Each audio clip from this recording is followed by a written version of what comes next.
병원에서 수술 전 침대에 누워 있습니다. 큰 병에 걸렸거든요. 다행히 저의 제자였던 아이가 있는 병원이었고 맘 편히 수술받을 수 있을 거라는 생각에 안도감이 들었죠. 사실 제가 수술받는다는 사실을 남편에게 알리지 않았습니다. 그 사람과 재혼했지만 재혼 후 얼마 안 가 그 사람에게 배신감이 들었거든요. 재혼을 후회하면서 받는 수술이라 싱숭생숭해요. 그런데 저 멀리서 남편이 저를 향해 걸어오고 있습니다. 저는 분명 사실을 알리지 않았는데 어떻게 알고 왔을까요? 저는 올해 62세 이정화입니다. 저는 지금 양양 휴유암에 있어요. 양양 앞바다에 있는 거대한 불상이 있는 곳이죠. 그곳에서 마음의 안정을 찾기 위해 기도를 드린 후 잔잔하게 몰아치는 바다 앞에 서 있습니다. 신선한 공기를 마시니 일상에서 겪었던 어려운 마음들이 풀어지는 기분이었어요. 남편을 떠나보낸 지 벌써 10년이 흘렀습니다. 서울 변두리에서 작은 꽃집을 운영하며 하루하루를 버텨왔어요. 아침 7시에 일어나서 꽃가게 문을 열고 저녁 8시에 문을 닫는 일상의 반복. 그렇게만 살아왔죠. 아이들 뒷바라지에만 매달려 지냈던 것 같습니다. 큰딸 소라는 35살이 되어서도 결혼은커녕 연애조차 시큰둥하고 작은 아들 민준이는 회사 일로 바빠서 연락도 뜸해요. 그런데 어느 날 가게 안거울에 비친 제 모습을 보고 깜짝 놀랐습니다. 언제 이렇게 늙었나 싶더라고요. 주름이 깊어진 얼굴, 칙칙해진 피부, 그리고 무엇보다 눈빛이 죽어 있었습니다. 마치 숨만 쉬고 있는 사람 같았어요. 그 순간 문득 이상한 생각이 들었어요. 나는 정화라는 이름을 가지고 있는데 정작 내가 누구인지 모르겠다는 거였습니다. 꽃집 아주머니, 누구누구 엄마 고인이 된 남편의 아내. 그런 호칭들 속에서 진짜 이정화는 어디에 있을까요? 그날 밤 잠자리에서 뒤척이다가 문득 떠오른 게 있었어요. 옛날 남편과 신혼여행으로 동해안을 다녔을 때 바다를 보며 했던 말이 기억났습니다. 여보, 나중에 나이 들면 바닷가에 살면서 파도 소리 들으며 지내고 싶어요. 그때는 그냥 하는 말이었는데 말이죠. 다음 날 아침 일찍 가방 하나를 챙겼습니다. 옷가지 몇 벌과 세면도구, 그리고 오래전 남편과 함께 찍었던 바닷가 사진 한 장을 넣었어요. 목적지는 정해져 있었습니다. 그때 그 꿈을 이뤄보고 싶었거든요. 딸 소라에게 전화를 걸었습니다. 소라야, 엄마 며칠 여행 다녀올게. 엄마 어디요? 혼자 가시게요? 소라의 목소리에 걱정이 묻어났어요. 양양이야. 바다에서 뭔가 답을 찾을 수 있을 것 같아서 사실 무슨 답인지도 명확하지 않았어요. 그냥 가봐야겠다는 마음뿐이었습니다. 서울 고속버스 터미널에서 양양행 직행버스를 탔어요. 10년 만에 혼자 떠나는 여행이었습니다. 창밖으로 스쳐 지나가는 풍경을 보며 이상한 기분이 들었어요. 두려우면서도 설레었습니다. 나 혼자만의 시간, 아무도 간섭하지 않는 시간이라는 게 어색했거든요. 양양터미널에 도착했을 때는 오후 3시쯤이었어요. 터미널 앞에서 택시를 타고 바닷가 근처 작은 펜션으로 향했습니다. 펜션 주인 아주머니가 반갑게 맞아주셨어요. 혼자 오셨어요? 요즘 혼자 여행 오시는 분들 많으시더라고요. 그 말에 조금 위안이 되었습니다. 방에 짐을 풀고 곧바로 바닷가로 나갔어요. 2월의 동해바다는 차가웠지만 웅장했습니다. 파도 소리를 들으며 벤치에 앉아 있으니 마음이 조금씩 차분해졌어요. 언제부터인가 잊고 살았던 나 자신과 마주하게 되는 기분이었습니다. 바람이 세게 불어서 머리카락이 엉켜도 신경 쓰지 않았어요. 화장기 없는 맨얼굴로 바다를 바라보며 혼잣말을 했습니다. 이정화야, 넌 누구니? 진짜 너는 뭘 원하는 거야? 그렇게 물어보며 첫 번째 밤을 보냈어요.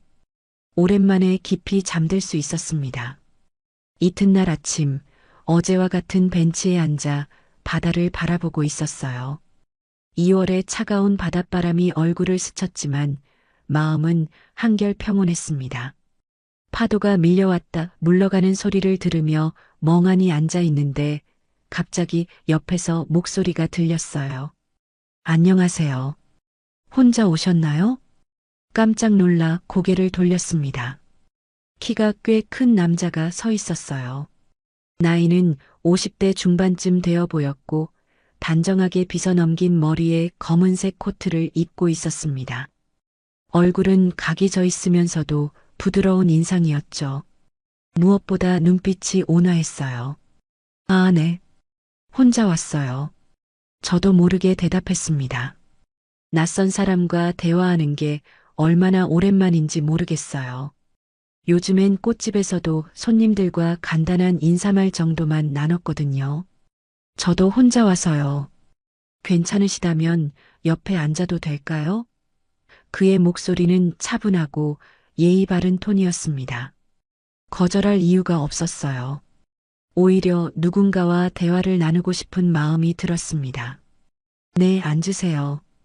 그가 벤치에 앉아 은은한 향수 냄새가 났어요. 고급스러우면서도 무겁지 않은 향이었습니다. 날씨가 쌀쌀한데 일찍 나오셨네요. 그가 먼저 말을 걸었어요. 바다 보는 게 좋아서요. 평소엔 이런 여유가 없었거든요. 솔직한 마음을 털어놨습니다. 왜 이 낯선 사람에게는 마음을 열게 되는 걸까요?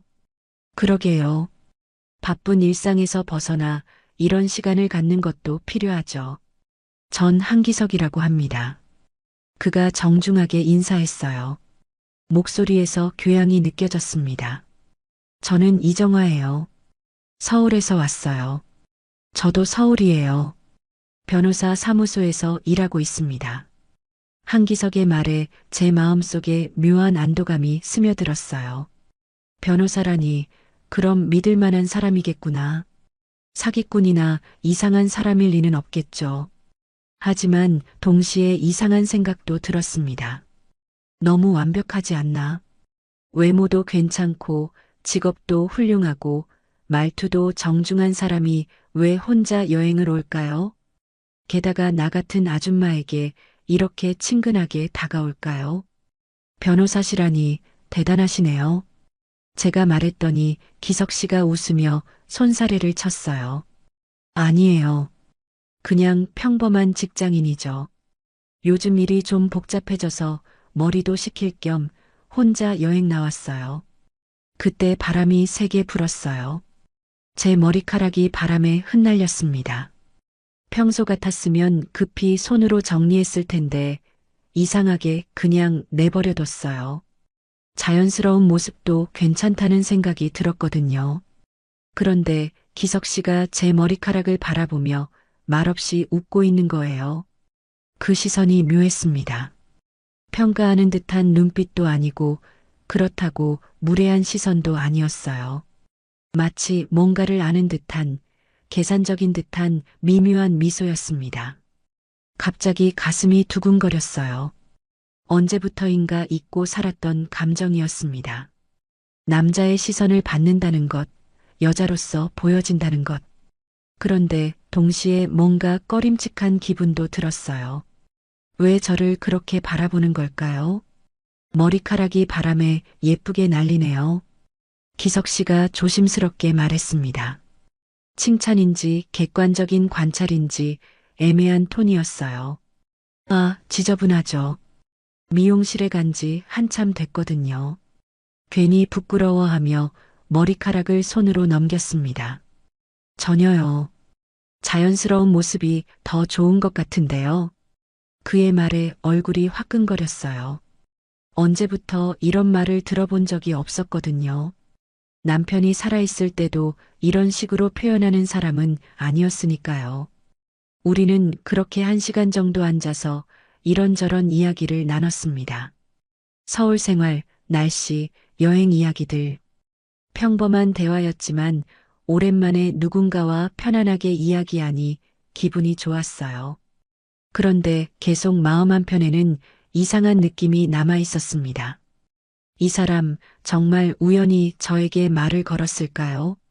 너무 자연스럽고 너무 완벽하고 너무 친절하지 않나 하는 의심 말이에요. 사실 그 다음날 아침 벤치로 향하면서 마음 한편으로는 혹시나 했어요. 기석 씨를 다시 만날 수 있을까 하는 기대가 있었습니다. 아니라고 스스로에게 말하면서도 어제보다 조금 더 신경 써서 옷을 골랐거든요. 회색 코트 대신 베이지색으로 바꾸고 립밤도 발라서 입술이 너무 거칠어 보이지 않게 했어요. 어제와 같은 벤치에 앉아서 바다를 바라보며 기다렸습니다. 아니, 기다린다는 표현이 맞나요? 그냥 바다를 보고 있었을 뿐이에요. 하지만 마음은 솔직했어요. 계속 뒤를 돌아보게 되더라고요. 30분쯤 지났을까요? 멀리서 익숙한 실루엣이 보였어요. 키 큰 남자가 천천히 걸어오는 모습. 바로 기석 씨였습니다. 제 심장이 조금 빨라졌어요. 이 나이에 이런 감정이 우스워서 혼자 웃음이 나왔어요. 또 뵙네요. 기석 씨가 어제보다 더 밝은 표정으로 인사했습니다. 오늘은 갈색 코트를 입고 있었는데 어제보다 좀 더 캐주얼해 보였어요. 일찍 나오셨네요. 네, 잠이 일찍 깨서요. 저도 자연스럽게 대답했습니다. 어제의 어색함은 많이 사라진 것 같았어요. 오늘 날씨가 좀 흐리네요. 눈이 올 것 같은데. 기석 씨가 하늘을 올려다보며 말했어요. 정말로 구름이 잔뜩 끼어 있었습니다. 그러게요. 겨울바다는 처음 봐서요. 평소에는 여름에만 바다에 왔었거든요. 제가 말하니까 기석 씨가 고개를 끄덕였어요. 겨울바다도 나름대로 매력이 있죠. 산책이나 같이 하실래요? 여기서 조금만 걸어가면 해안 산책로가 있어요. 그 제안에 마음이 흔들렸어요. 낯선 남자와 단둘이 산책한다는 게 조금 부담스럽기도 했지만 동시에 설레기도 했습니다. 네, 좋아요. 우리는 벤치에서 일어나 천천히 해안길을 걸었어요. 파도 소리가 더 가까이 들렸고 바닷바람이 더 시원하게 느껴졌습니다. 기석 씨는 제 걸음에 맞춰 천천히 걸어줬어요. 배려심이 있는 사람 같았습니다. 변호사 일은 어때요? 힘들지 않으세요? 제가 조심스럽게 물어봤어요. 요즘 좀 복잡한 사건을 맡고 있어서요. 그래서 이렇게 잠시 벗어나고 싶었어요. 기석 씨의 목소리에 약간 피곤함이 묻어났어요. 정화 씨는 꽃집을 하신다고 했죠? 네, 작은 꽃집이에요. 동네 분들이 가끔 와주시는 정도죠. 제 일상을 얘기하니까 왠지 초라해 보일까봐 걱정됐어요. 꽃을 다루는 일이라니 정말 아름다운 일이네요. 사람들에게 기쁨을 주는 거잖아요. 그의 말에 마음이 따뜻해졌어요. 지금까지 꽃집 일을 그렇게 표현해 준 사람은 없었거든요. 대부분은 힘들겠다, 돈이 되겠냐, 이런 식으로만 반응했으니까요. 그때 갑자기 하늘에서 눈송이가 떨어지기 시작했어요. 처음엔 한두 개씩 흩날리더니 점점 많아졌습니다. 와, 눈이 와요. 제가 신기해하며 말했더니 기석 씨도 손바닥을 내밀어 눈송이를 받았어요. 2월에 내리는 눈이네요. 늦눈이 더 예쁘다고 하던데. 기석 씨가 저를 바라보며 웃었어요. 그 미소가 어제보다 더 자연스러워 보였습니다. 우리는 눈발 속을 걸었어요. 세상이 조용해지는 느낌이었습니다. 파도 소리도 바람 소리도 눈 때문에 조금 더 부드럽게 들렸어요. 로맨틱한 분위기였습니다. 이런 상황을 만화나 드라마에서만 봤는데 실제로 경험하니 가슴이 떨렸어요. 그런데 그때였어요. 바닥이 살짝 미끄러웠나 봐요. 제가 발을 헛디뎌 몸이 뒤로 넘어질 뻔했습니다. 아! 저도 모르게 소리가 나왔어요. 그 순간 기석 씨가 재빨리 제 손을 잡아줬어요. 괜찮으세요? 그의 목소리에 진짜 걱정이 묻어 있었습니다. 저는 그 순간을 평생 잊을 수 없을 것 같아요. 기석 씨의 손이 제 손을 감싸쥔 그 순간 따뜻했어요. 정말 따뜻했습니다. 단순히 체온이 높다는 게 아니라 마음까지 따뜻해지는 그런 온기였어요. 네, 괜찮아요. 고마워요. 제가 중심을 잡으며 말했지만 기석 씨는 제 손을 바로 놓지 않았어요. 몇 초 동안 그대로 잡고 있었습니다. 조심하세요. 바닥이 미끄러워요. 기석 씨가 부드럽게 말하며 천천히 손을 놨어요. 그런데 이상했어요. 손을 놨는데도 그 따뜻함이 계속 남아 있었어요. 온몸으로 퍼지는 것 같았습니다. 가슴이 쿵 내려앉는 느낌이었어요. 이런 감정, 정말 오랜만이었습니다. 우리는 그 후로도 조금 더 걸었지만 저는 계속 그 순간 생각만 하고 있었어요. 기석 씨의 손길, 그 온기, 그리고 저를 바라보던 걱정스러운 눈빛까지요. 오늘은 여기까지 할까요? 눈이 더 많이 와서 위험할 것 같아요. 기석 씨가 제안했고 저도 동의했습니다. 헤어질 때 기석 씨가 말했어요. 내일도 나올 예정이에요. 혹시 시간 되시면, 네, 저도 나올 것 같아요. 제가 대답하니까 기석 씨가 환하게 웃었어요. 그날 밤 펜션으로 돌아와서도 잠이 오지 않았어요. 자꾸 기석 씨의 손길이 생각났습니다. 그 따뜻함이 아직도 손끝에 남아있는 것 같았어요. 거울을 보니 제 얼굴이 달라져 보였습니다. 뭔가 생기가 돌고 있었어요. 정화야, 이게 뭐야? 혼자 중얼거렸어요. 이 나이에 이런 감정을? 하지만 나쁘지 않았어요. 오히려 살아있다는 느낌이었습니다. 오랜만에 여자로서의 설렘을 느끼고 있다는 것을, 그 감정이 어색하면서도 달콤했어요. 양양에서 서울로 돌아온 후에도 기석 씨와의 만남은 자연스럽게 이어졌어요. 처음엔 일주일에 한 번 정도 카페에서 만나 커피를 마시며 이런저런 이야기를 나눴습니다. 그 다음엔 미술관에도 가고 공원도 산책했어요. 함께 있으면 시간 가는 줄 몰랐습니다. 기석 씨는 정말 세심한 사람이었어요. 제가 좋아하는 차를 기억해뒀다가 다음에 만날 때 주문해주기도 하고 바람이 불면 제 코트깃을 세워주기도 했어요. 이런 배려를 받은 지가 얼마나 오래됐는지 모르겠어요. 마음이 자꾸 기울어졌습니다. 그런데 한 달쯤 지났을 때였어요. 꽃집에서 국화를 정리하고 있는데 기석 씨가 갑자기 찾아왔습니다. 손에 노란 국화 한 송이를 들고 있었어요. 정화 씨, 잠깐 시간 괜찮으세요? 네, 지금 한가해요. 제가 대답하니까 기석 씨가 조심스럽게 가게 안으로 들어왔어요. 평소보다 표정이 진지해 보였습니다. 이거 드리고 싶어서요. 기석 씨가 국화꽃을 내밀었어요. 고급스러운 포장지에 쌓인 것도 아니고 그냥 단순하게 국화 한 송이였는데 왜 그렇게 예뻐 보이는지 모르겠더라고요. 고마워요. 그런데 갑자기 왜? 제가 말하다가 멈췄어요. 기석 씨의 눈빛이 평소와 달랐거든요. 뭔가 결정을 내린 듯한 진지한 표정이었습니다. 처음 양양 바닷가에서 정화 씨를 봤을 때요. 기석 씨가 천천히 말을 시작했어요. 바람에 머리카락이 날리는 모습이 국화 같다고 생각했어요. 고결하면서도 아름다운. 제 얼굴이 뜨거워졌어요. 이런 말을 들은 지가 언제였나요? 가슴이 두근거렸습니다. 정화 씨, 저와 함께 인생의 후반을 걸어주실 수 있을까요? 기석 씨가 조심스럽게 말했어요. 혼자 지내기 외로우셨을 텐데. 저도 마찬가지거든요. 그 순간 머리가 하얘졌어요. 이게 고백인가요? 아니면 동반자가 되자는 제안인가요?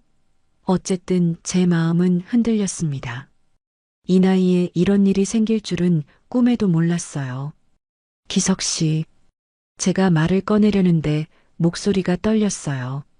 너무 갑작스러워서. 아, 네. 당연히 시간이 필요하시겠죠. 천천히 생각해 보세요. 기석 씨가 이해한다는 듯 고개를 끄덕였어요. 그날 저녁 집에 돌아와서 딸 소라에게 조심스럽게 말을 꺼냈어요. 소라야, 엄마가 요즘 누군가와 만나고 있어. 누구요? 소라가 젓가락을 놓고 저를 바라봤어요. 양양에서 만난 분인데, 변호사시고, 나이도 엄마랑 비슷해. 좋은 분 같아. 소라의 얼굴이 굳어졌어요. 엄마, 혹시 재혼 생각하시는 거예요? 글쎄, 아직 잘 모르겠어. 그런데 그분이 함께 살자고 하셔서. 엄마, 소라가 당황한 목소리로 말했어요. 너무 성급하지 않으세요? 아직 몇 달도 안 됐잖아요. 며칠 동안 집안 분위기가 무거웠어요. 소라는 기석 씨 얘기만 나오면 걱정스러운 표정을 지었고, 저는 그런 소라 때문에 마음이 편하지 않았습니다. 그런데 일주일 후, 소라가 먼저 이야기를 꺼냈어요. 엄마, 저 그분 한번 만나보고 싶어요. 정말? 제가 놀라서 물어봤어요. 네. 엄마가 좋아하시는 분이면 저도 알고 싶어요. 그리고 소라가 잠시 망설이더니 말을 이었어요. 엄마가 혼자 계신 걸 보면서 마음이 아팠거든요. 특히 명절 때나 특별한 날에 혼자 계시는 걸 보면 소라의 말에 가슴이 뭉클했어요. 딸이 저를 이렇게 생각하고 있었구나. 엄마도 행복할 권리가 있어요. 아빠 돌아가시고 10년 동안 저희만 보고 사셨잖아요. 소라의 목소리가 조금 떨렸어요. 저도 이제 독립해야 하는 나이고 엄마가 혼자 남겨질 생각하니까 걱정됐어요. 다음 주말에 세 사람이 만났어요. 기석 씨는 소라에게 정말 정중하게 대했습니다. 소라 씨 어머니를 잘 부탁드려도 될까요? 기석 씨가 진심 어린 표정으로 말했어요. 소라가 기석 씨를 한참 바라보더니 천천히 말했어요. 엄마를 행복하게 해주세요. 그것만 약속해 주시면 돼요. 그 순간 제 눈에서 눈물이 났어요. 소라가 이렇게 말해줄 줄 몰랐거든요. 집에 돌아온 후 소라가 제 손을 잡으며 말했어요. 엄마, 그분 괜찮은 것 같아요. 엄마를 정말 아껴주시는 것 같고, 안정적이신 것 같고요. 정말 괜찮겠니? 제가 확인하듯 물어봤어요. 네. 엄마가 행복하시면 저도 안심이 돼요. 그리고 혼자 계시는 것보다는 훨씬 좋을 것 같아요. 그날 밤 기석 씨에게 전화를 걸었어요. 기석 씨, 만날 수 있을까요? 네, 언제든지요. 다음 날 만났을 때 저는 결심을 말했습니다. 기석 씨와 함께 하고 싶어요. 기석 씨의 얼굴이 환해졌어요. 정말요? 고마워요, 정아 씨. 행복하게 해드릴게요. 소라도 기뻐했어요. 엄마, 축하해요. 이제 외롭지 않으시겠네요. 그렇게 우리는 결혼을 결정했습니다. 소라의 축복까지 받으니 마음이 한결 편해졌어요. 이제 정말 새로운 인생을 시작할 수 있을 것 같았습니다. 소라의 축복까지 받고 혼인신고를 마쳤을 때는 정말 행복했어요. 기석 씨 집으로 이사한 건 결혼 한 달 후였습니다. 소라가 직접 도와줬어요. 엄마, 새 출발 축하해요. 짐을 옮기면서 소라가 환하게 웃어줘서 마음이 따뜻했습니다. 기석 씨 집은 아파트 15층에 있었어요. 넓지는 않았지만 깔끔하게 정리된 공간이었습니다. 여기가 우리 집이에요. 기석 씨가 환하게 웃으며 말했어요. 우리 집이라는 말이 어색하면서도 따뜻했어요. 처음 두 달은 정말 꿈만 같았습니다. 기석 씨가 아침마다 커피를 내려줬고 저는 정성껏 밥을 차려줬어요. 함께 뉴스를 보며 이런저런 얘기를 나누고 저녁에는 손잡고 아파트 단지를 산책했습니다. 정아 씨와 결혼하길 정말 잘했어요. 기석 씨가 자주 말해줬어요. 소라도 가끔 놀러 왔어요. 엄마 표정이 정말 밝아지셨네요. 소라가 기뻐하는 모습을 보니 더욱 행복했습니다. 이런 게 진짜 가정의 행복이구나 싶었어요. 그런데 석 달째 접어들면서부터 뭔가 달라지기 시작했어요. 기석 씨가 예전만큼 많이 웃지 않았습니다. 아침에 일어나면 휴대폰부터 확인하고 식사 중에도 문자가 오면 급히 보곤 했어요. 여보, 무슨 일 있어요? 제가 조심스럽게 물어봤어요. 아니에요. 사무소 일이 좀 복잡해져서요. 기석 씨가 대충 둘러댔지만 표정이 어두웠어요. 예전처럼 자세히 설명해 주지도 않았습니다. 외출도 잦아졌어요. 예전에는 퇴근 후에 꼭 집에 와서 함께 저녁을 먹었는데 이제는 오늘 늦을 것 같아요. 급한 사건이 생겨서요. 이런 식으로 연락이 왔어요.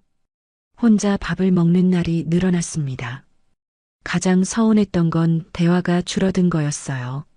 예전에는 하루 있었던 일들을 서로 이야기했는데 이제는 오늘 어땠어요? 괜찮았어요. 정도의 짧은 대화만 오갔어요. 뭔가 벽이 생긴 느낌이었습니다. 저는 혼자 생각했어요. 신혼 초기의 달콤함이 지나가는 건가? 아니면 제가 뭔가 잘못했나? 요리가 입에 안 맞나? 아니면 너무 간섭을 많이 했나? 소라에게 전화해서 하소연하고 싶었지만 괜히 걱정시키고 싶지 않아서 참았어요. 그러던 어느 화요일 아침이었어요. 기석 씨가 출근하고 나서 빨래를 거들어 베란다에 나갔는데 현관문 앞에 뭔가 놓여 있는 게 보였습니다. 문을 열어보니 화려한 꽃바구니가 있었어요. 빨간 장미와 백합이 가득 들어있는 큰 바구니였습니다. 금색 리본도 예쁘게 달려 있고 정말 고급스러운 포장이었어요. 카드도 붙어 있었는데 이름은 없고 항상 생각하고 있습니다라고 정중하게 적혀 있었습니다. 처음엔 기석 씨가 몰래 준비한 선물인 줄 알았어요. 요즘 제가 서운해하는 걸 눈치채고 이런 깜짝 선물을 준비한 건가 싶어서 마음이 설렜어요. 꽃바구니를 거실로 옮겨놓고 기석 씨가 퇴근하기를 기다렸습니다. 저녁 때 기석 씨가 돌아왔을 때 저는 환하게 웃으며 말했어요. 여보, 고마워요. 꽃바구니 정말 예뻐요. 요즘 서운했는데 이런 깜짝 선물까지. 꽃바구니요? 기석 씨가 멍한 표정으로 물어봤어요. 현관 앞에 놓여 있던 거요. 당신이 보낸 거 아니에요? 제가 거실을 가리키며 말했습니다. 기석 씨가 꽃바구니를 보더니 갑자기 얼굴이 새하얘졌어요. 그리고는 급하게 카드를 확인했습니다. 이거 누가 가져왔어요? 아침에 현관 앞에 있었어요. 당신이. 제 말이 끝나기도 전에 기석 씨가 버럭 소리쳤어요. 버려요. 당장 버리라고 했잖아. 목소리가 떨리고 있었어요. 얼굴에는 분노보다 공포가 가득했습니다. 저는 깜짝 놀랐습니다. 기석 씨가 화내는 모습을 처음 봤거든요. 특히 이렇게 무서운 표정은 더더욱요. 왜요? 무슨 일이에요? 묻지 말고 당장 버려요. 기석 씨가 꽃바구니를 집어들더니 베란다로 가져갔어요. 그리고 쓰레기 봉투에 거칠게 밀어 넣으면서 중얼거렸어요. 또 시작이구나. 저는 멍하니 서 있을 수밖에 없었어요. 뭔가 심상치 않다는 생각이 들었습니다. 단순한 꽃바구니인데 왜 저렇게까지 화를 낼까요? 그리고 또 시작이라니 뭐가 또 시작된다는 걸까요? 여보, 대체 무슨 일이에요? 누가 보낸 건데요? 제가 조심스럽게 물어봤어요. 기석 씨가 돌아보더니 제 어깨를 꽉 잡았어요. 손에 힘이 들어가서 아팠습니다. 정아 씨, 앞으로 이런 거 받으면 무조건 버리세요. 절대 집 안으로 가져오지 말고요. 왜요? 누가 보낸 건데요? 설명해 주세요. 그냥 모르는 사람이에요. 신경 쓰지 마세요. 기석 씨의 목소리에 절망감이 섞여 있었어요. 마치 피할 수 없는 뭔가가 다시 시작됐다는 듯한. 그날 밤 잠자리에 누웠는데 잠이 오지 않았어요. 기석 씨의 반응이 너무 이상했습니다. 단순히 모르는 사람이 보낸 꽃이라면 그냥 누가 잘못 배달한 것 같네요 하고 넘어갈 일인데 왜 그렇게 공포에 질린 반응을 보였을까요? 기석 씨는 옆에서 뒤척이며 잠들지 못하고 있었어요. 가끔 한숨 소리도 들렸고 안 돼. 또 시작되면 안 돼. 이런 중얼거림도 들렸습니다. 다음 날 아침 기석 씨는 평소보다 훨씬 일찍 나가면서 당분간 늦을 거예요. 혹시 또 뭔가 배달되면 받지 말고 바로 버리세요라고 말했어요. 표정이 어두웠고 뭔가 큰 걱정에 사로잡힌 모습이었습니다. 혼자 남은 집에서 저는 계속 생각했어요. 행복했던 신혼생활이 갑자기 이상해지고 있었어요. 기석 씨가 뭔가 큰 비밀을 숨기고 있다는 확신이 들었습니다. 그런데 가장 무서웠던 건 기석 씨의 그 공포에 질린 표정이었어요. 도대체 뭘 그렇게 두려워하는 걸까요? 꽃바구니 사건 이후 기석 씨는 더욱 집에 늦게 들어왔어요. 며칠째 혼자 저녁을 먹고 있으니 허전했습니다. 그래도 기다리고 있으면 언젠가는 돌아오겠지 하는 마음으로 집을 정리하며 시간을 보냈어요. 어느 목요일 오후 평소보다 일찍 청소를 시작했습니다. 거실을 정리하고 침실로 넘어가서 먼지를 털고 있는데 기석 씨 책상 서랍이 살짝 열려 있는 게 보였어요. 평소에는 항상 잠겨 있었는데 오늘은 어떻게 된 일인지 틈이 보였습니다. 처음엔 그냥 닫아주려고 했어요. 남편이라고 해도 개인적인 공간은 존중해야 한다고 생각했거든요. 그런데 서랍을 밀어넣는 순간 안에서 제 이름이 적힌 종이가 보였어요. 이정아라고 또박또박 적힌 글씨. 호기심이 생겼습니다. 뭔가 제 관련된 서류가 있나 보다 싶어서 조심스럽게 서랍을 열어봤어요. 첫 번째로 보인 건 제 건강검진표였어요. 그런데 이상했습니다. 제가 기석 씨에게 준 게 아니었거든요. 언제 이걸 구했을까요? 자세히 보니 사본이었어요. 누군가 원본을 복사해서 가져온 거였습니다. 그 밑에는 보험 서류들이 있었어요. 생명보험 가입 신청서인데 가입 날짜를 보니 결혼 일주일 전이었습니다. 피보험자는 저였고 수익자는 기석 씨로 되어 있었어요. 보험 금액은 5억 원이었습니다. 손이 떨렸어요. 이게 뭔가요? 왜 제 모르게 이런 보험에 가입했을까요? 그것도 결혼 직전에요. 더 뒤적거려 보니 기석 씨의 의료 기록도 나왔어요. 심장질환 진단서였습니다. 협심증, 지속적인 약물 치료 필요라고 적혀 있었어요. 진단 날짜는 2년 전이었습니다. 저는 그 순간 머리가 하얘졌어요. 기석 씨가 심장병이 있다는 말은 한 번도 하지 않았거든요. 오히려 건강하다고 운동도 꾸준히 한다고 했는데 서류를 더 살펴보니 끔찍한 사실들이 드러났어요. 제 주민등록 등본 사본, 재산증명서 사본, 심지어 꽃집 부동산 등기부등본까지 있었습니다. 언제 이런 걸 다 구한 걸까요? 가장 충격적이었던 건 노트 한 권이었어요. 기석 씨 필체로 뭔가 계획이 적혀 있었습니다. 2월 양양에서 접촉, 3월 교제 시작, 4월 결혼 제안, 5월 혼인신고, 보험 가입 완료. 마치 체크리스트 같았어요. 그리고 맨 마지막 페이지에는 무서운 내용이 있었습니다. 사고사로 처리 가능한 방법들이라는 제목 아래에 여러 가지가 적혀 있었어요. 계단에서 넘어뜨리기, 가스 중독, 교통사고 유도. 읽으면서 온몸이 얼어붙었습니다. 이게 뭐야? 제가 중얼거렸어요. 목소리가 떨렸습니다. 노트 마지막에는 이런 글이 있었어요. 첫 번째는 실패했다. 이번에는 완벽해야 한다. 정화는 의심이 적고 순진하다. 성공 가능성 높음. 첫 번째가 실패했다고요? 그럼 저 전에 다른 여자가 있었다는 뜻인가요? 그 여자에게도 똑같은 짓을 했다는 건가요? 저는 그 자리에 주저앉고 말았어요. 다리에 힘이 풀려서 일어설 수도 없었습니다. 머리가 핑 돌았어요. 구역질이 올라왔습니다. 사랑이 아니었구나. 혼잣말이 나왔어요. 처음부터 보험금이 목적이었구나. 양양에서의 운명적인 만남이라고 생각했는데 모든 게 계산된 접근이었어요.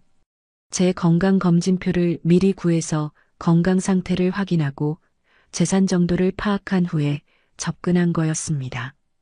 그동안 저를 바라보던 따뜻한 눈빛, 배려 깊은 행동들, 국화꽃을 주며 했던 고백. 모든 게 거짓말이었어요. 연기였던 거죠. 손에 들고 있던 서류가 떨렸어요. 제가 얼마나 바보였는지 깨달았습니다. 62세 홀몸인 여자에게 괜찮은 남자가 나타날 리 없다고 소라가 처음에 의심했을 때 더 조심했어야 했어요. 그런데 가장 무서운 건 기석 씨의 심장병이었어요. 언제 돌아가실지 모르는 상황에서 저를 보험 수익자로 만들어 놓고 저에게 사고를 일으켜서 보험금을 타려는 계획이었던 거예요. 그러면 기석 씨가 먼저 죽어도 제가 먼저 죽어도 어쨌든 보험금은 나오는 구조였습니다. 내가 이렇게 바보였나? 눈물이 흘렀어요. 행복하다고 생각했던 지난 몇 달이 모두 거짓말로 느껴졌습니다. 그때 현관문 열리는 소리가 들렸어요. 기석 씨가 돌아온 거였습니다. 저는 급하게 서류들을 원래 자리에 넣고 서랍을 닫았어요. 그리고 화장실로 뛰어가서 얼굴을 씻었습니다. 거울에 비친 제 모습은 처참했어요. 눈이 빨갛게 부어 있었고 얼굴이 새하얗게 변해 있었습니다. 하지만 들킬 수는 없었어요. 아직 어떻게 해야 할지 모르겠으니까요. 정화 씨 있어요? 기석 씨가 부르는 소리가 들렸어요. 네, 화장실에 있어요. 제가 대답했지만 목소리가 떨렸습니다. 화장실에서 나와 거실로 갔을 때 기석 씨가 평소처럼 웃으며 말했어요. 오늘 일이 일찍 끝났어요. 저녁 같이 먹을까요? 그 웃음이 이제는 소름 끼쳤어요. 저를 죽일 계획을 세워놓고 어떻게 저렇게 자연스럽게 웃을 수 있을까요? 연기가 너무 완벽해서 더욱 무서웠습니다. 네, 좋아요. 제가 억지로 웃으며 대답했어요. 그날 저녁 내내 기석 씨와 마주 앉아 밥을 먹으면서 저는 연기를 해야 했어요. 아무것도 모르는 척, 여전히 기석 씨를 사랑하는 척. 하지만 속으로는 계속 생각했어요. 이 사람이 언제 저를 해칠 계획인지, 어떤 방법을 쓸 건지. 이제 저는 알았어요. 꽃바구니가 왜 왔는지도, 기석 씨가 왜 그렇게 무서워했는지도, 아마 전 부인이나 전 피해자 관련된 사람이 보낸 경고였을 거예요. 저를 구하려고 한 거였을지도 모르죠. 그 충격적인 발견 이후 며칠 동안 저는 기석 씨 앞에서 연기를 해야 했어요. 아무것도 모르는 척하면서도 항상 경계했습니다. 혹시 언제 저에게 해를 가할지 모르니까요. 스트레스가 극에 달했어요. 그런데 며칠 후 갑자기 가슴에 이상한 멍울이 만져졌습니다. 처음엔 별일 아니겠지 했는데 시간이 지날수록 더 뚜렷해지는 것 같았어요. 밤에 잠들 때마다 가슴을 만져보곤 했는데 뭔가 단단한 게 느껴졌습니다. 스트레스 때문인가 싶기도 했어요. 기석 씨의 정체를 알게 된 후로 잠도 제대로 못 자고 밥도 제대로 못 먹었거든요. 하지만 며칠이 지나도 멍울이 사라지지 않자 불안해졌습니다. 기석 씨에게는 말할 수 없었어요. 병원에 간다고 하면 따라오겠다고 할 텐데 지금 상황에서는 혼자 있는 게 더 안전했거든요. 그래서 기석 씨가 출근한 후에 몰래 병원에 갔습니다. 동네 병원에서 처음 검사를 받았을 때 의사 선생님 표정이 심각해졌어요. 좀 더 정밀한 검사가 필요할 것 같습니다. 대학병원으로 가보시죠. 그 순간 다리가 후들거렸어요. 설마 암은 아니겠지 하는 마음과 동시에 혹시나 하는 불안감이 밀려왔습니다. 대학병원에서 조직 검사까지 받았어요. 결과를 기다리는 일주일이 정말 길었습니다. 기석 씨는 여전히 늦게 들어오고 있었고, 저는 혼자서 온갖 생각을 다 했어요. 죽으면 어떻게 되나, 기석 씨가 원하는 대로 되는 건가, 이런 생각들 말이에요. 결과가 나온 날 담당 의사가 최민호 선생님이라는 걸 알고 깜짝 놀랐어요. 제가 초등학교에서 교사로 일할 때 가르쳤던 아이였거든요. 이제는 훌륭한 의사가 되어 있었습니다. 선생님, 저를 기억하세요? 민호가 환하게 웃으며 말했어요. 4학년 때 담임이셨던 이정화 선생님 맞죠? 민호야, 정말 많이 컸구나. 이런 상황에서도 반가웠어요. 옛 제자를 만나니까 조금 마음이 편해졌습니다. 하지만 민호의 표정이 점점 진지해졌어요. 선생님, 검사 결과가 나왔는데요. 잠시 망설이더니 조심스럽게 말했어요. 유방암 초기로 진단됐습니다. 그 순간 머리가 하얘졌어요. 유방암이라니. 설마 했는데 정말 암이었구나. 하지만 다행히 초기예요. 빨리 치료하면 완치 가능성이 아주 높습니다. 민호가 제 손을 잡으며 말했어요. 선생님, 너무 걱정하지 마세요. 제가 최선을 다해서 치료해 드릴게요. 저는 그 자리에서 울음이 터져 나왔어요. 기석 씨 때문에 받은 스트레스, 그리고 이제 암까지. 인생이 왜 이렇게 힘든 걸까요? 가족분께는 알리셨어요? 민호가 조심스럽게 물어봤어요. 아직 말 못했어요. 저는 솔직하게 대답했어요. 기석 씨에게는 절대 말할 수 없었고, 소라에게도 걱정 끼치고 싶지 않았어요. 수술과 항암 치료를 받아야 해요. 혼자서는 힘들 텐데. 민호가 걱정스러운 표정으로 말했어요. 혼자서도 할 수 있어요. 제가 단호하게 말했어요. 사실 두려웠지만 지금 상황에서는 선택의 여지가 없었어요. 수술 날짜를 잡았고 입원 준비를 했습니다. 기석 씨에게는 친구 집에 며칠 다녀온다고 거짓말했어요. 의심하는 기색은 없었어요. 오히려 좋은 시간 보내세요라고 했습니다. 수술 전날 밤 병실에 혼자 누워 있으니 무서웠어요. 수술이 잘 될까? 혹시 수술 중에 무슨 일이 생기면 어떻게 하지? 그런 생각들이 계속 맴돌았어요. 그런데 수술 당일 아침 뜻밖의 사람이 병실에 나타났어요. 기석 씨였습니다. 정화 씨, 왜 혼자 이런 일을 겪으려고 했어요? 기석 씨가 다급하게 말했어요. 눈이 빨갛게 되어 있었고 정말 걱정하는 것 같았어요. 어떻게 알았어요? 제가 당황해서 물어봤어요. 병원에서 연락이 왔어요. 보호자 연락처로 제 번호가 등록되어 있더라고요. 기석 씨가 제 손을 잡으며 말했어요. 왜 말 안 했어요? 혼자 이런 걸 견디려고 했어요? 그 순간 정말 복잡한 기분이었어요. 이 사람이 저를 해치려는 사람인데 지금은 정말 걱정하는 것 같았거든요. 연기일까, 진심일까? 분간이 안 됐어요. 괜찮아요. 혼자서도 할 수 있어요. 제가 차갑게 말했어요. 아니에요. 저도 함께 할게요. 부부잖아요. 기석 씨가 간절하게 말했어요. 수술은 성공적으로 끝났어요. 민호가 직접 집도했고 다행히 전이도 없었다고 했어요. 하지만 항암 치료를 받아야 했어요. 회복실에서 깨어났을 때도 기석 씨가 곁에 있었어요. 수술 잘 끝났어요. 걱정 마세요. 기석 씨의 목소리가 떨리고 있었어요. 항암 치료가 시작되면서 정말 힘들어졌어요. 구토도 심했고 몸살 기운도 계속 있었어요. 그런데 무엇보다 견디기 힘든 건 머리카락이 빠지기 시작한 거였어요. 처음에는 조금씩 빠지더니 며칠 후부터는 한 움큼씩 빠졌어요. 베개에도 샤워할 때도 빗질할 때도 계속 머리카락이 빠져나왔어요. 거울을 보는 게 무서웠어요. 머리가 듬성듬성해지고 얼굴도 야위어가는 모습이 견디기 힘들었어요. 여자로서의 자존심이 바닥까지 떨어지는 느낌이었습니다. 그런데 어느 날 기석 씨가 갑자기 머리를 밀고 왔어요. 완전히 삭발을 한 거였어요. 왜 이렇게 했어요?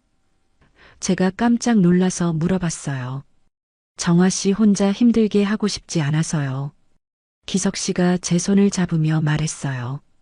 우리 같이 털어내봐요. 함께 이겨내요. 그 순간 제 눈에서 웃음과 눈물이 동시에 터져 나왔어요. 이 사람이 저를 속였고 해치려고 했다는 걸 알고 있는데 지금 이 순간만큼은 진심으로 저를 위해주는 것 같았어요. 당신 바보예요. 제가 울면서 웃으며 말했어요. 기석 씨도 눈물을 흘리며 저를 꼭 안아줬어요. 함께 이겨내요, 정아 씨. 저희 함께 이겨낼 수 있어요. 그때부터 기석 씨는 정말 헌신적으로 간병해줬어요. 항암 치료 받으러 갈 때마다 따라와주고, 제가 밥 못 먹을 때는 죽도 끓여주고, 밤에 아플 때는 등도 문질러줬어요. 저는 혼란스러웠어요. 이 사람의 진심이 뭔지 알 수가 없었거든요. 계산적으로 접근했던 사람이 맞는데 지금은 정말 저를 사랑하는 것 같았어요.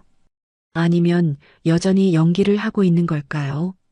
6개월간의 항암 치료가 끝나고 완치 판정을 받던 날 민호가 환하게 웃으며 말했어요. 선생님 축하드려요. 완전히 깨끗하게 나았어요. 정말 잘 이겨내셨어요. 그 순간 제 눈에서 눈물이 주르륵 흘렀습니다. 기쁨의 눈물이었어요. 죽을 수도 있다는 공포 속에서 버텨온 지난 6개월이 주마등처럼 스쳐 지나갔어요.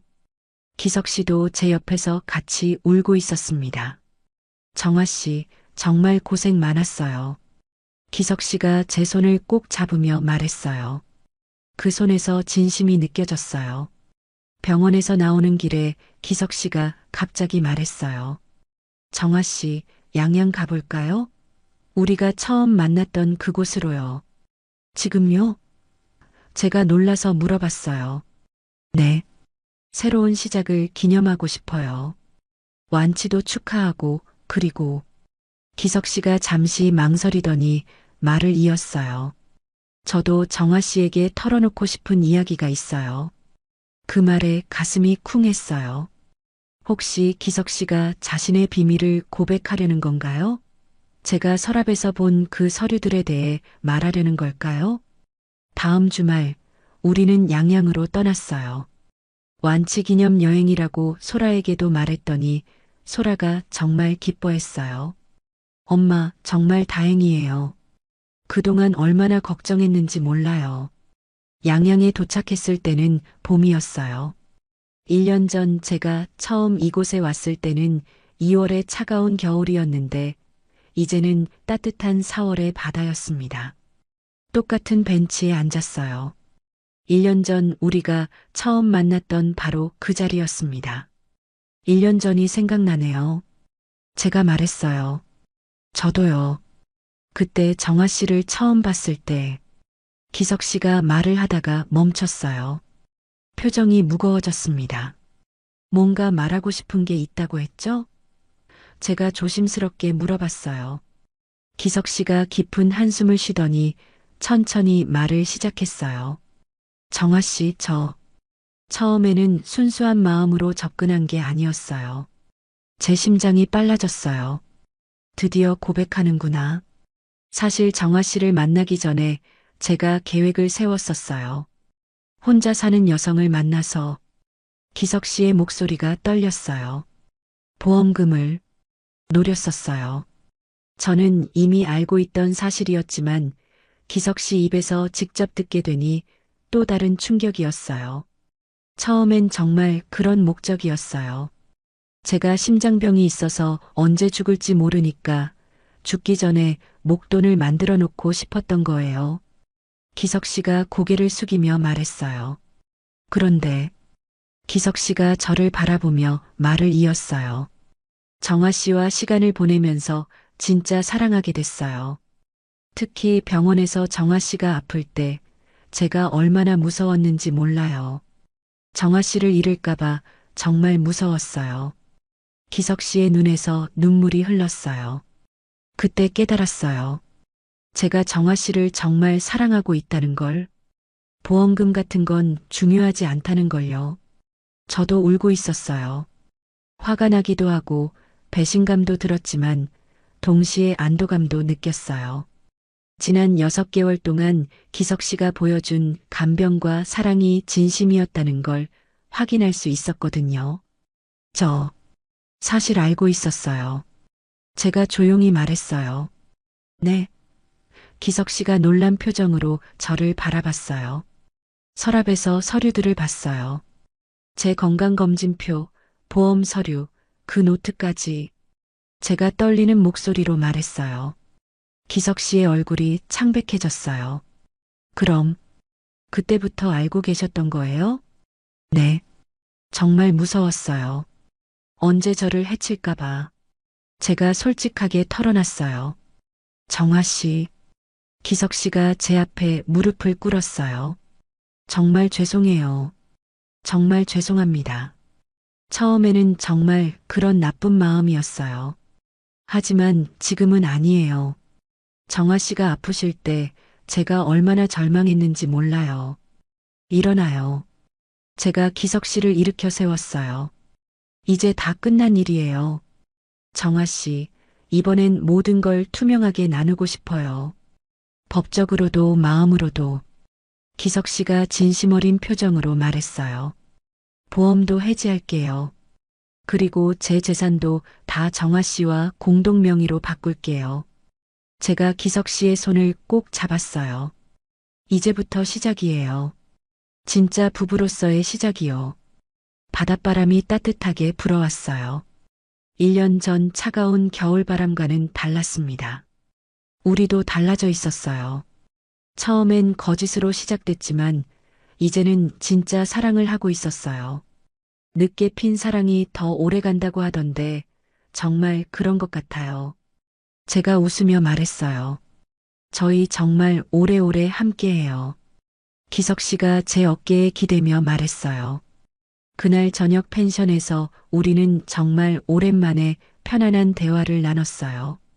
서로의 과거, 상처, 그리고 앞으로의 꿈까지 모든 걸 솔직하게 이야기했습니다. 정아 씨, 앞으로는 절대 거짓말 안 할게요. 기석 씨가 약속했어요. 저도요. 서로 숨기는 거 없이 살아요. 제가 대답했어요. 다음 날 서울로 돌아와서 기석 씨는 정말 약속을 지켰어요. 보험을 해지했고 재산도 공동 명의로 바꿨어요. 그리고 무엇보다 예전처럼 많은 대화를 나누게 됐습니다. 소라에게도 모든 걸 털어놨어요. 처음엔 그런 목적이었지만 지금은 진심으로 사랑한다고 하더라. 소라도 사람이 변할 수 있죠. 엄마가 행복하시면 돼요라고 말해줬어요. 이제 저희는 진짜 부부가 됐어요. 거짓으로 시작했지만 진실로 이어진 사랑. 양양 바닷가에서 시작된 저희 이야기는 이제 정말로 새로운 출발점에 서 있었습니다. 썼습니다. 썼습니다. 썼습니다.